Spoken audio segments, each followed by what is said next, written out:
least when you least expect it. It's like you never expect who it's gonna be. The neighbor next door. By the end of this video, I want you to tell me, is an 11-year-old capable of first-degree murder? Or is this a failure of parenting and gun safety? The shooting happened around 3 a.m. Tuesday, which was also the day of Clayton's 11th birthday. Clayton Dietz went from being an ordinary 6th grader to facing criminal homicidal charges in the space of less than 3 hours. For most of us, a video game is a pastime, a way to decompress after a long day. But for Clayton, the digital world wasn't a hobby. It was an obsession. It was a place where he had control, where every action had a predictable outcome, and where he felt more alive than he did in the quiet streets of Duncannon. When Doug told him it was time to put the console away, he wasn't just turning off a toy. In Clayton's mind, he was cutting off a lifeline. They say that the hardest part of being a parent is the slow, agonizing surrender of control. You spend years teaching a child how to walk, how to speak, and how to navigate a world full of sharp edges, only to realize that eventually they will become a person entirely separate from you, with their own secrets, their own resentments, and their own capacity for darkness. But for Douglas Dietz, that surrender didn't happen over decades. It happened in a single silent moment on a cold January night in Duncannon, Pennsylvania. It happened just hours after the candles on a birthday cake had been blown out. And it happened at the hands of the very child whose life he was trying to build. A small borough like Duncannon is the last place on earth you would expect to find a brutal crime that pits a child against his father, an investigation that pits the police against a wall of chilling silence, and a community forced to choose between the reality of a tragedy and the myth of a good family. Court records show Douglas Dietz and his wife Jillian saying happy birthday to their son just after midnight that day and then went to bed. To understand the weight of what happened, we have to look at the contrast of that final night. On January 12th, the Dietz home was filled with the mundane sounds of a birthday celebration. Clayton was turning 11. At 11, a boy is a bridge. He is no longer a toddler, but he isn't yet a man. He is at that precarious age where the brain is a construction site, and the prefrontal cortex, the part responsible for impulse control and understanding consequences, is still years away from being finished. In the Dietz household, Doug was a man who believed in structure. He was a hunter, a disciplined outdoorsman who respected the lethality of a firearm and took pride in the safety measures he had spent a lifetime perfecting. He wasn't a man who left guns lying around. He was a man who believed that if you respected the rules would protect you. Doug did what any responsible father would do. He set a boundary. He took the switch, he hid it, and he told his son to go to bed. He went to sleep that night believing he had won a small, standard parenting victory. He had no way of knowing that while he slept, his son was awake, sitting in the dark, processing a level of resentment that most adults can't even fathom. Clayton didn't scream. He didn't throw a tantrum. He waited. For 3 hours, he sat in a silence that would eventually become the loudest thing in that house. The reconstruction of the crime scene tells a story of terrifying precision.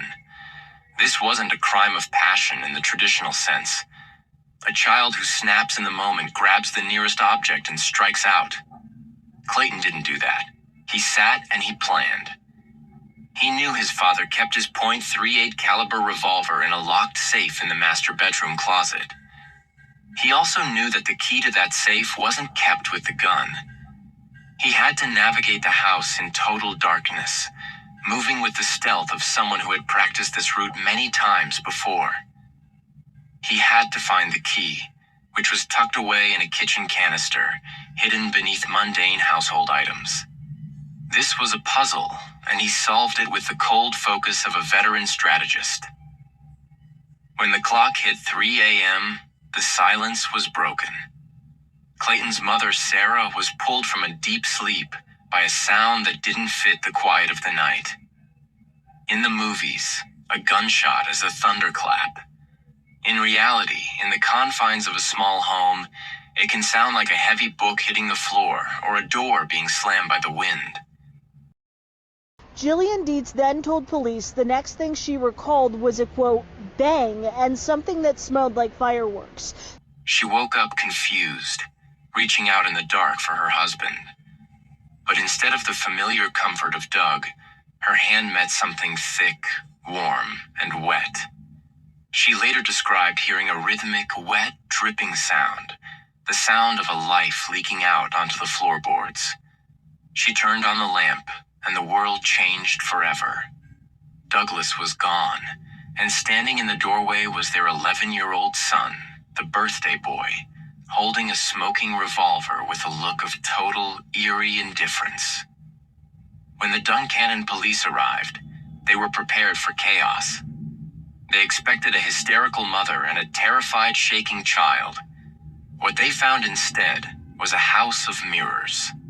Clayton wasn't crying. He wasn't asking for his father. He was, according to the responding officers, eerily calm. This is where the second layer of conflict begins: the investigation. Police work isn't just about collecting shell casings and blood spatters. It's about navigating the human psyche. When dealing with a child suspect, detectives often utilize a technique called minimization. You might wonder why investigators would be nice or soft with someone they believe just committed a heinous act. It isn't out of sympathy. Minimization is a calculated psychological maneuver designed to lower the suspect's guard. By downplaying the moral gravity of the crime, by saying things like, "We get it, you were just really mad about that game," or "anyone would be frustrated in your position," the detectives create a safe psychological space. They want the suspect to feel that confessing is the only logical way to resolve the tension. They turn the horrific into the mundane so the suspect will stop seeing the police as an enemy and start seeing them as a confidant. But Clayton didn't need the police to minimize the act. He had already done it himself. During his initial questioning, his concerns weren't about the prison cell or the fact that his father was in a body bag. He wanted to know if he could have his Nintendo Switch back. This is the flattened affect that psychology experts look for. In a child, it is particularly chilling because it suggests a complete disconnect between action and consequence. A digital worldview where everything, even death, can be reset with a button.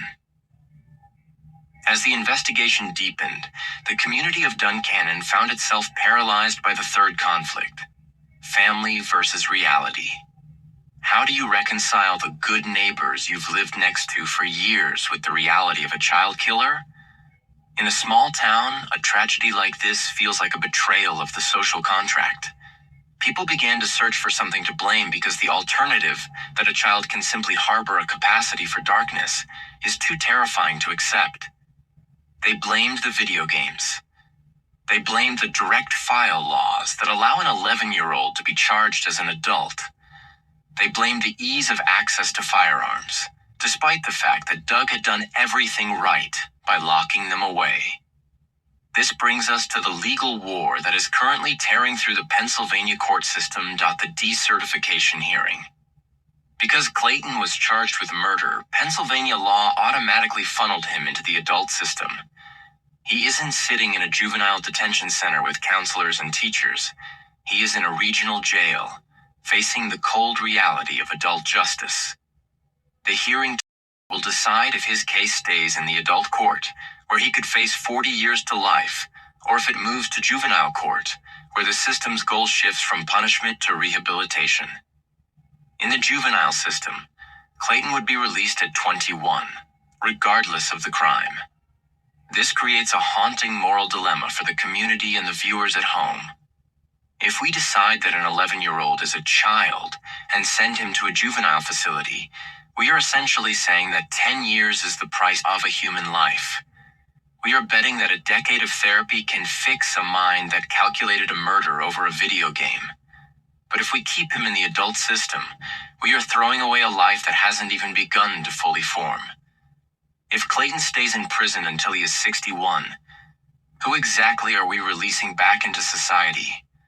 A man who never had a chance to grow, or a monster we created through decades of institutionalization? This case isn't just about the Dietz family. It's a mirror held up to our society in 2026. We live in an era where the lines between the digital and the physical are blurring for our children.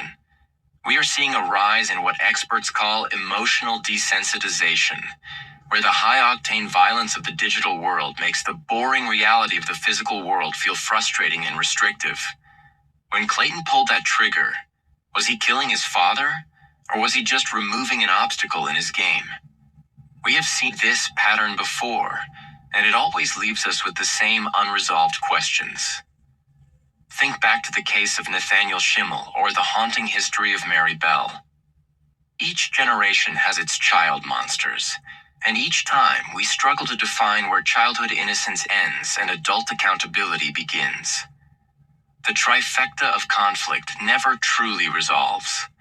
It just leaves a trail of broken families and a community that can no longer look at their neighbors the same way. As we wait for the results of the hearing, we have to ask ourselves the big question. Is Clayton Dietz a victim of a system that failed to protect him from his own impulses, or is he a warning sign of a future where empathy is a secondary trait to digital mastery? Douglas Dietz is gone. Sarah Dietz is a woman who lost her husband to the person she loved most in the world. And Clayton? Clayton is an 11-year-old boy sitting in a cell, perhaps still wondering when he gets to go back to the world inside the screen. The verdict of the court will decide his legal future, but the verdict of history is still being written. What is your verdict? Do we prioritize the rehabilitation of a child? Or do we prioritize the justice for a father who did everything right, only to be betrayed by his own son?